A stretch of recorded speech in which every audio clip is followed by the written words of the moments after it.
The test is in 4-part, Part 1, Part 2, Part 3, and Part 4. Now look at Part 1. Part 1. You will hear a radio announcer giving details of the evening's broadcast programmes. First, you have some time to look at questions 1 to 5.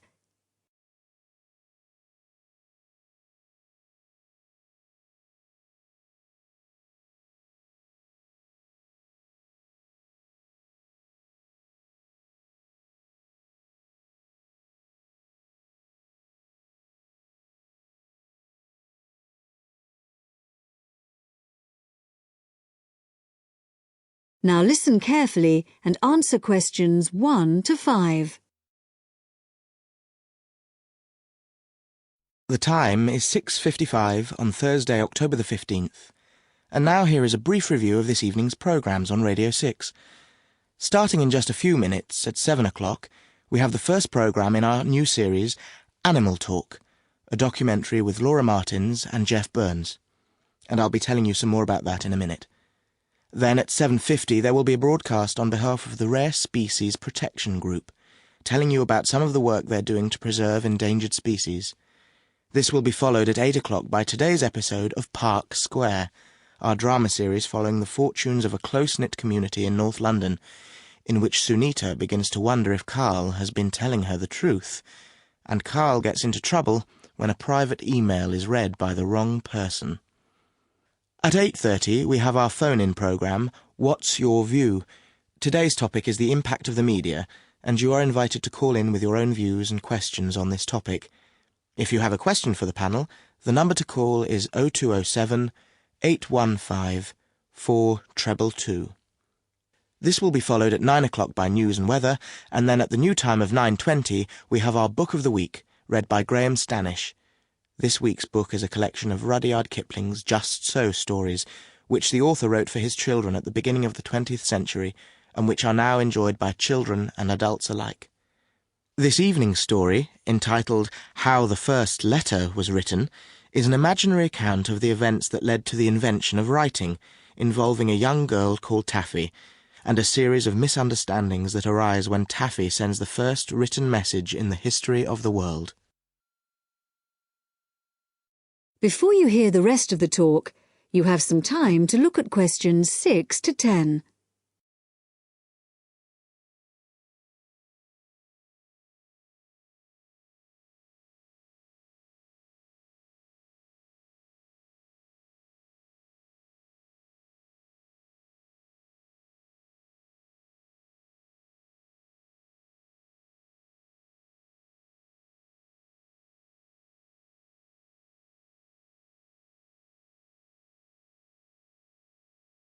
Now listen and answer questions 6 to 10. And now, some more information about our major new documentary series, Animal Talk, which explores the fascinating area of animal communication. Tonight's programme compares the communication systems used by two of the world's largest creatures, the killer whale and the elephant. Although these might seem like very different creatures, in fact, there are a lot of similarities between them. They're both mammals, they both live in groups, and the social bonds they form are extremely strong. For example, when a new elephant is born, the others in the group will all gather round to greet it. They also live for a long time, like humans, and their brains are very large, which means that there may be room for something in there that allows them to process some type of language. In the programme, Laura Martins, who has spent many years studying the communication systems of whales, describes how although whales do have very good sight, like humans they mostly use sound to communicate. In the case of whales, this is because this travels well in water, where visibility may be limited. In the programme, you'll hear underwater recordings of the whale calls, but what we don't know yet is whether the whales are talking to one another, or whether the sounds are just to allow them to identify one another. Also speaking on the programme is Dr. Jeff Burns, who has made a special study of elephant communication. Elephants use all their senses to communicate, but as Dr. Jeff Burns explains, one way we are only just beginning to find out about is what has been referred to as silent singing. sounds produced by elephants which are too low for humans to hear, but can be heard by other elephants. And did you know that another way in which elephants can hear is with their feet? So, when one elephant stamps on the ground, maybe to warn about danger, the sound travels through the ground, and another elephant up to 30 kilometers away may pick it up. To find out more about exactly how they do this, stay tuned to Radio 6 for Animal Talk. That is the end of part 1. You now have half a minute to check your answers.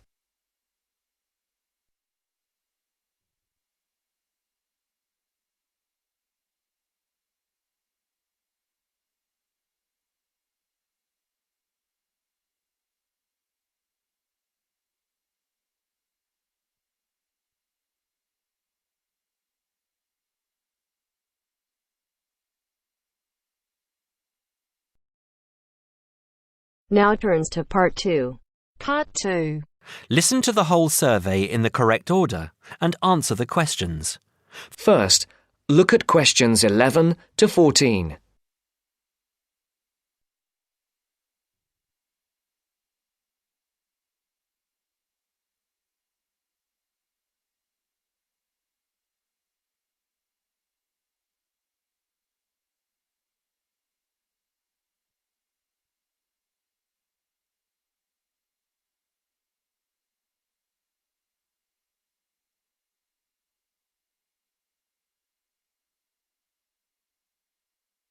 Listen carefully. Excuse me. Good morning.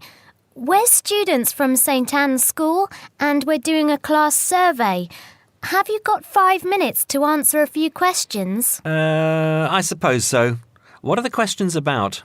About spending habits, people's attitudes to money and what they spend money on. Well, yes, OK, but only 5 minutes. Thank you. OK, first of all, if you don't mind answering, what income band are you in? You just need to say low, average or high. Oh, that's difficult to say. I don't know how much everyone else makes. I'm certainly not poor, but I'm not rich either. Certainly not after I've paid all my bills. Shall we say in the middle then? Yes, I think so. And how much money do you feel you have to spend? You said that you have to pay a lot of bills. Yes, I feel that I don't have very much. I earn quite good money, but it doesn't feel like that most of the time. I guess everyone would like to have a bit more money, though. OK, so what do you spend most of your money on? Well, most of it goes on monthly expenses. I've got a big mortgage on my house, and my children's school fees are very high. After I've paid for gas and electricity and water, and all the insurance on the house and my car, I don't have much left. I like taking my wife out to a nice restaurant once a month, but I don't very often buy clothes. Oh, and I collect radios. Old radios. That's my hobby. And how do you usually pay for the things you buy? I use my debit card for most things these days. I have 2 credit cards, but I don't like using them. I prefer to pay for things immediately. Otherwise, I feel I'm getting into debt. I pay my bills online or over the telephone. I usually have between £10 and £20 in cash with me to pay for emergencies, taxi fares and that kind of thing. Before the broadcast continues, look at questions 15 to 20.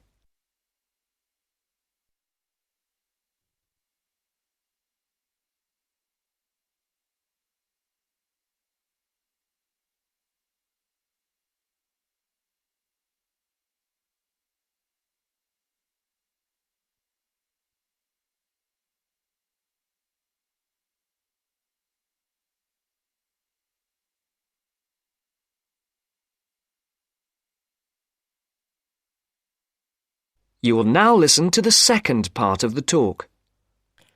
What do you think is good value for money? Not very much, to tell you the truth. Everything seems to cost more than it should these days.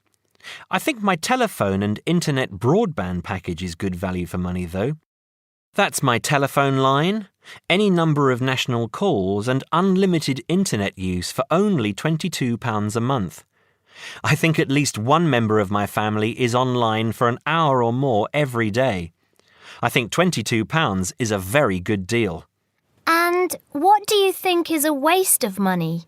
Personally, I don't understand why anyone buys a new car. They are so expensive, and as soon as you drive them out of the showroom, they're worth £3,000 less. Perhaps I'm just saying it because I can't afford a new car myself. But to me, it seems so much more sensible to buy a good second-hand car for half the money. Do you ever buy anything you can't afford? Yes, I collect radios, old radios. I have 9 now, and they're quite expensive. I paid £350 for a 1950s radio last month. I didn't have much money for the rest of the month after that. My wife thinks I'm crazy, but it's important to treat yourself occasionally, don't you think? My wife buys nice perfume and lots of clothes, and I have my radios. OK, so finally, would you say that you're a spender or a saver? Well, as I said, I don't really have much to save, but I guess I'm a saver rather than a spender. It's good to enjoy money if you have it, but you must save for a rainy day. You never know what will happen in the future. Thank you very much for talking to us. Have a nice day now. That is the end of part 2. You now have half a minute to check your answers.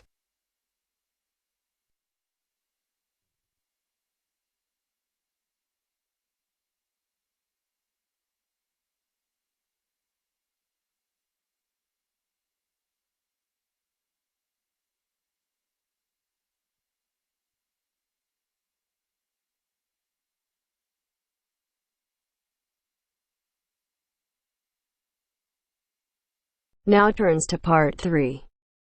Part 3. You will hear a woman called Phoebe, who is training to be a teacher, talking to her tutor called Tony about research she has done in a school. First, you have some time to look at questions 21 to 25.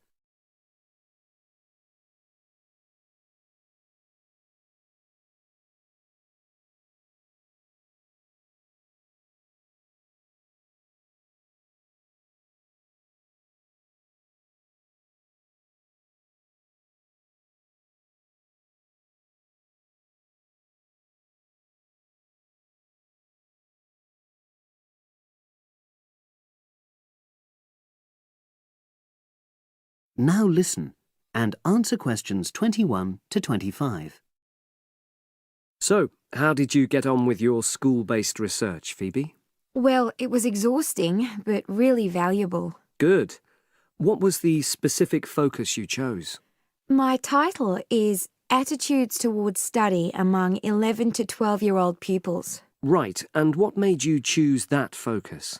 Well, that's a bit difficult. Lots of my classmates decided on their focus really early on, mainly on the basis of what they thought would help in their future career, you know, in their first years teaching. So that's what helped you decide?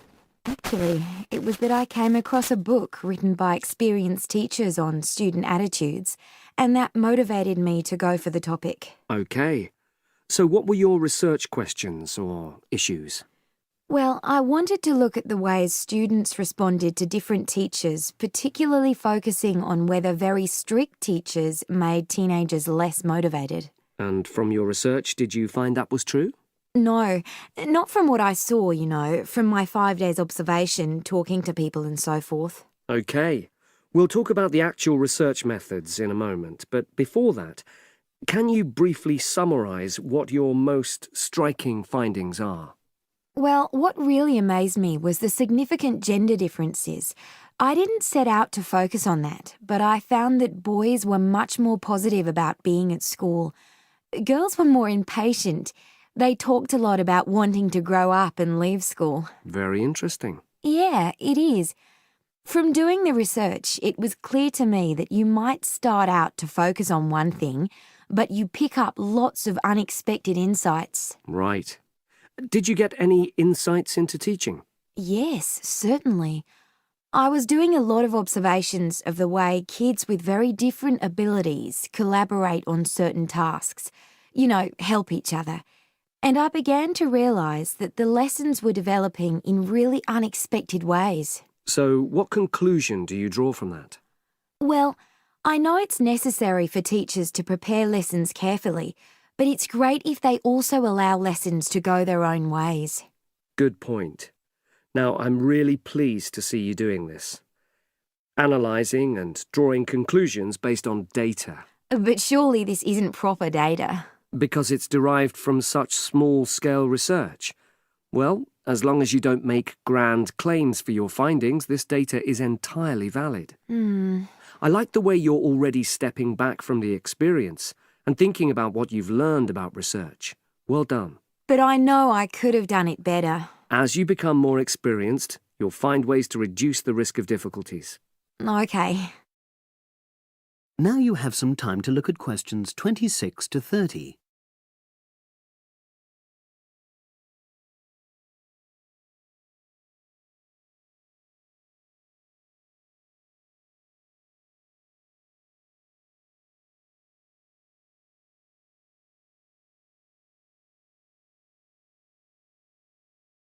Now listen and answer questions 26 to 30. So, let's look in more detail at how you gathered your data. Let's start with lesson observation. Well, it generally went quite smoothly. I chose my focus and designed my checklist. Then teachers allowed me into their classes without any problems, which surprised me. It was afterwards that the grueling work started. Yeah, it's very time-consuming, isn't it? Making sense of analysing your observation notes. Absolutely. Much more so than interview data, for example. That was relatively easy to process, though I wanted to make sure I used a high-quality recorder to make transcription easier. And I had to wait until one became available. Right. And did you interview some kids as well? In the end, yes. I talked to 10, and they were great. I'd imagined I'd be bored listening to them, but... So it was easy to concentrate? Sure. One of the teachers was a bit worried about the ethics, whether it was right to interview young pupils, and it took a while for him to agree to let me talk to 3 of the kids in his class, but he relented in the end. Good. What other methods did you use? I experimented with questionnaires, but I really regret that now. I decided to share the work with another student, but we had such different agendas it ended up taking twice as long. That's a shame. It might be worth you reflecting on ways you might improve on that for future projects. You're right, yeah. OK. And the other thing I did was stills photography. I didn't take as many pictures as I'd hoped to. Lack of time? It's pretty easy just snapping away, but I wanted each snap to have a purpose, that would contribute to my research aims, and I found that difficult. Well, that's understandable, but remember...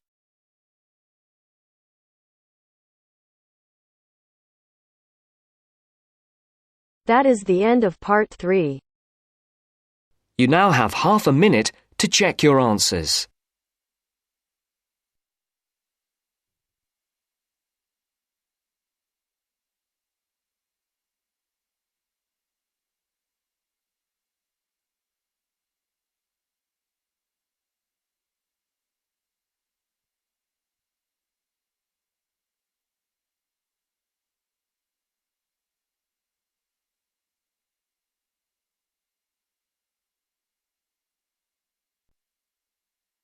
Now turns to part 4. Part 4. First, you have some time to look at questions 31 to 40.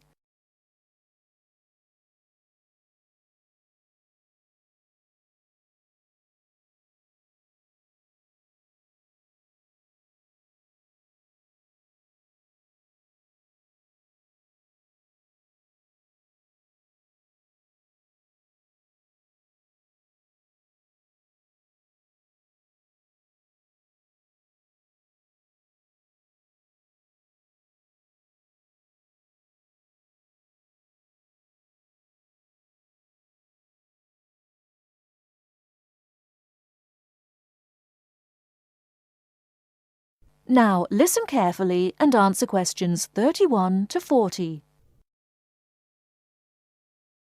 In today's lecture on international trade, I'm going to look at the issue of protectionism. I'll start off with a definition of protectionism and then go on to look at the methods countries have used to protect their economy. Following this, I'll look at the advantages and disadvantages of protectionism when compared to free and open trade. So let's define protectionism. Protectionism at its simplest is the opposite of free trade. It is the practice of protecting domestic industries from foreign competition by using import duties or quotas. Options available to protect the economy are tariffs, embargoes, subsidies and quotas. Let's examine these in turn with some examples. Tariffs are one form of protectionism. It is a tax which is applied to imported goods but not to home-produced goods. The idea is to make the imported goods more expensive than the home-produced ones so that consumers buy home-produced items. An ongoing example of protectionism via tariff is between Britain and the USA. Britain buys most of its bananas from Commonwealth countries, largely in the Caribbean. However, the USA owns banana plantations in South America. In 1999, Britain refused to buy bananas from South America, so the US government put tariffs on some British-produced goods. The most famous example was a tariff of 100% import tax on wool products from Scotland brought into the United States. The next method of protectionism is embargoes. An embargo is a complete ban on the import of certain goods.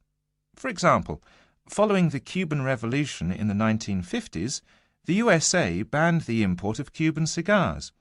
Unfortunately, Cuban cigars are the finest in the world, and there is consequently a thriving black market in Cuban cigars in the USA. As we can see in the example, embargoes can lead to a black market, or unofficial economy, if people want the goods badly enough. Subsidies are a way governments support industries at home with money or tax breaks in order to allow them to compete better with foreign companies.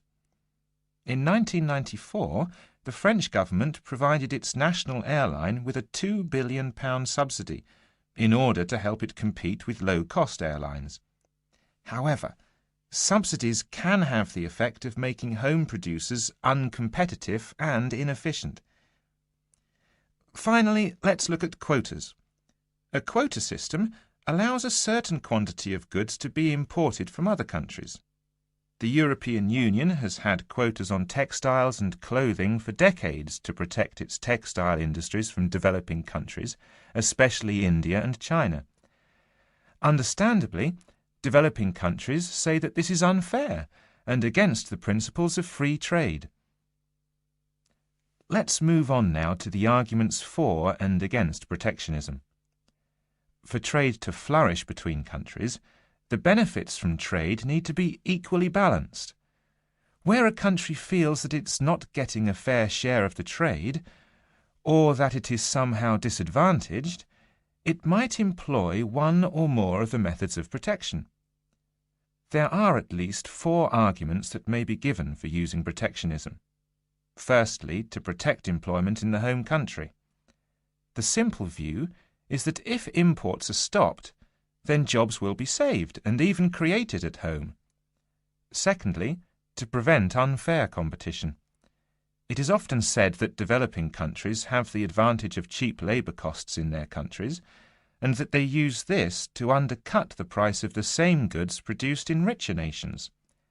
A tariff might be applied to even out this imbalance. Thirdly, to protect new industries.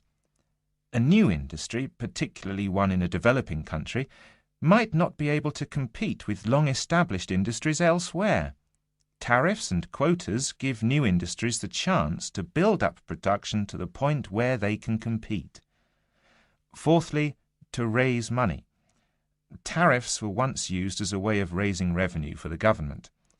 In modern countries, they are now seldom used for this purpose, as the damage to trade often outweighs any immediate benefits. Now for the arguments against protectionism, which are perhaps simpler to summarise. Although trade restrictions might help a country for a short period of time, their overall effect is a negative one. Restrictions affect the flow of trade, and the more countries employ restrictions, the less trade can flow. In the long run, no one benefits from trade restriction, because if one country puts restrictions on another country, the other country then puts their own restrictions on the first country. This affects the first country's exports, and as the country finds it difficult to export goods, then unemployment is the result. So, protection tends to help only the protected and can hide inefficient manufacturers. That is the end of part 4. You now have half a minute to check your answers.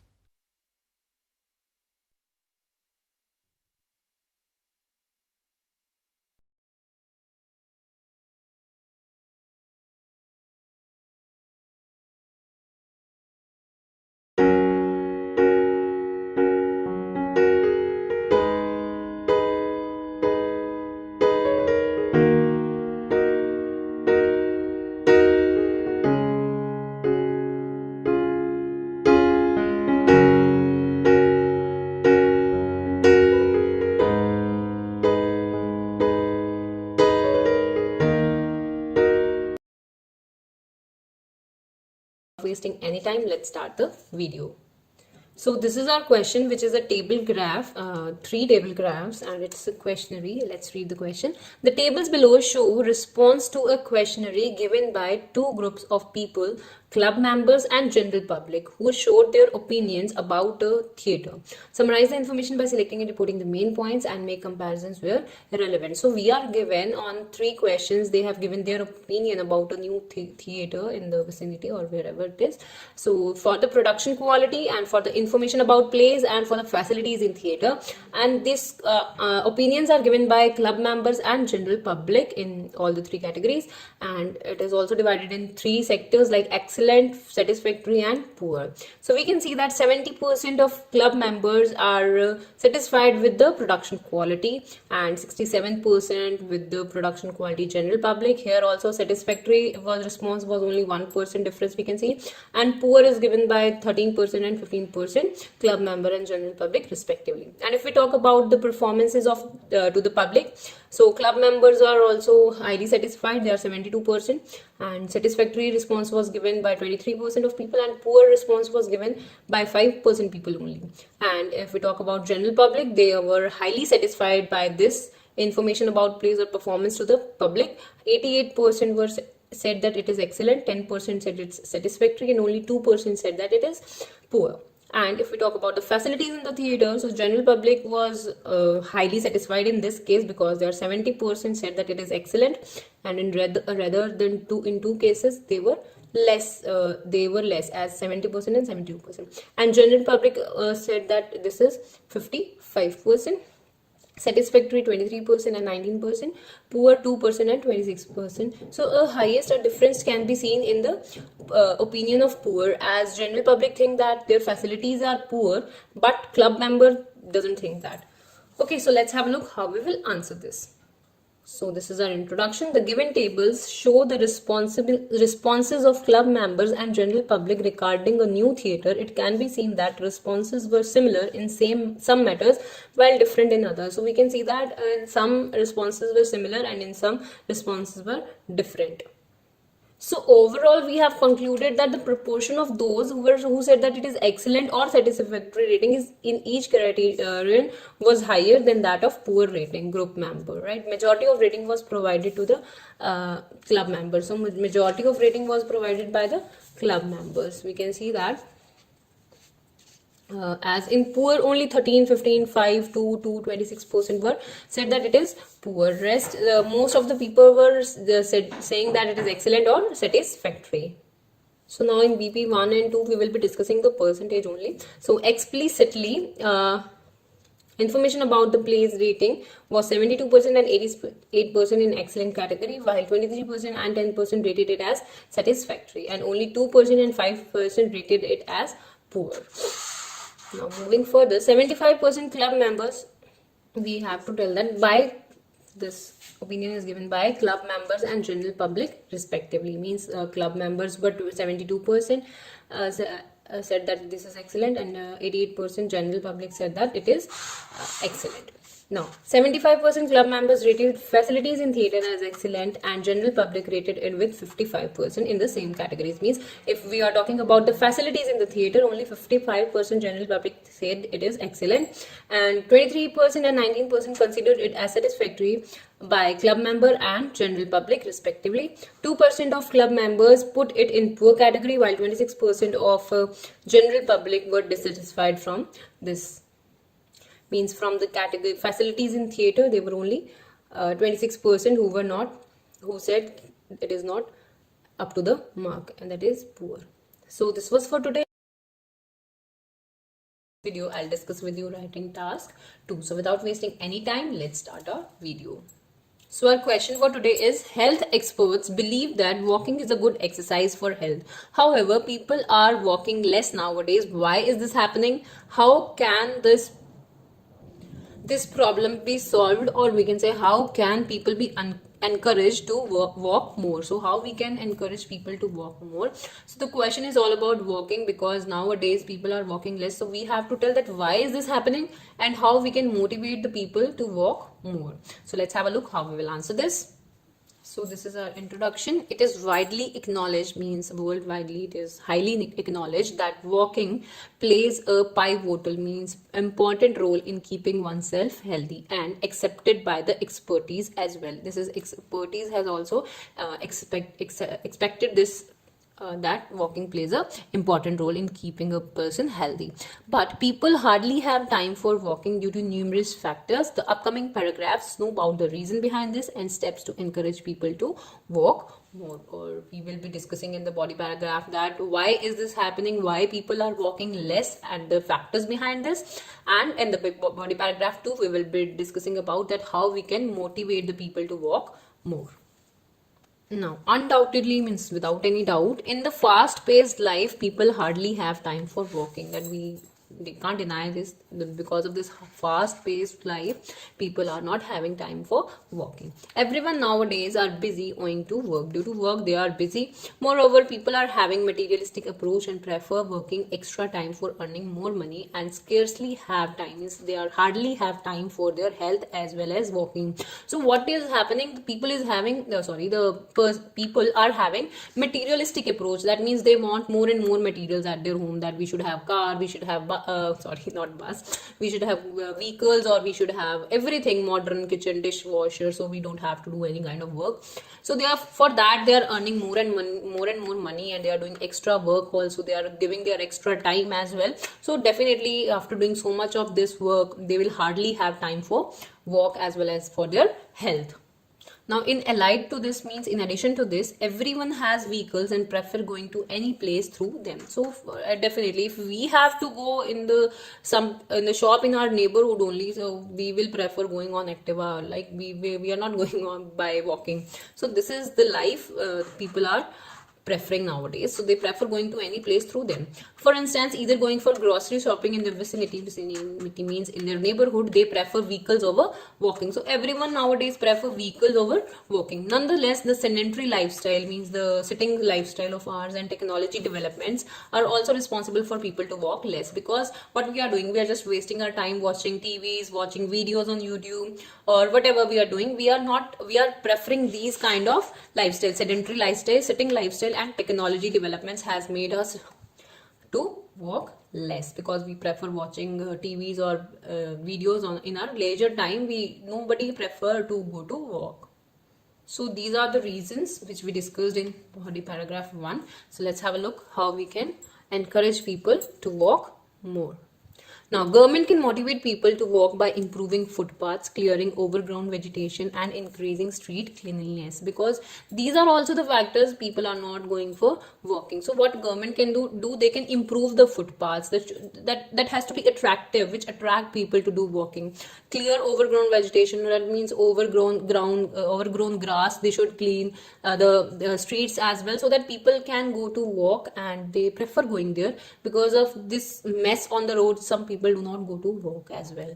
In conjunction to this, means in addition to this, companies can encourage employees by constructing parking away from the office. As we said that in the reasons that people are hardly have time because of their work. So what companies can do, they can encourage their employees by constructing parking area away from the office, and this distance should be covered by walking only. So they can't use any other way to go to office, so they should walk at least a walk of 10 to 15 minutes should be there. So because if they are going to office, they are walking for 15 minutes and they are coming back, they are again walking for 15 minutes, and 30-minute walk is sufficient. So this can be done by the companies. The awareness could be provided about the benefits of walking to people to encourage people prefer walking over the usage of vehicles. So what other thing we can do, we can aware people that how beneficial it is for health, for keeping us healthy. It is beneficial for even our heart as well, so that we should encourage people to prefer walking over the usage of vehicles, so that they reduce the usage of vehicles. Now lastly, conclusion. To reiterate, it can be inferred, means concluded, that people due to hectic lifestyle do not have much time for walking. But as every lock has a key, this problem also has solution, like encouraging people by notifying them about, by informing them about the utility, means benefits of walking, and constructing gardens and parks where they can enjoy walking. So how we can solve this problem, we should encourage people by telling them the utility, means the benefits of walking, and by constructing gardens and parks where they can enjoy walking. So if we are giving them the ambience, they will definitely go for walk. So this was for today. If you like the video, do hit the like button and subscribe to our channel. I'll meet you in the next video. Till then, bye bye and take care.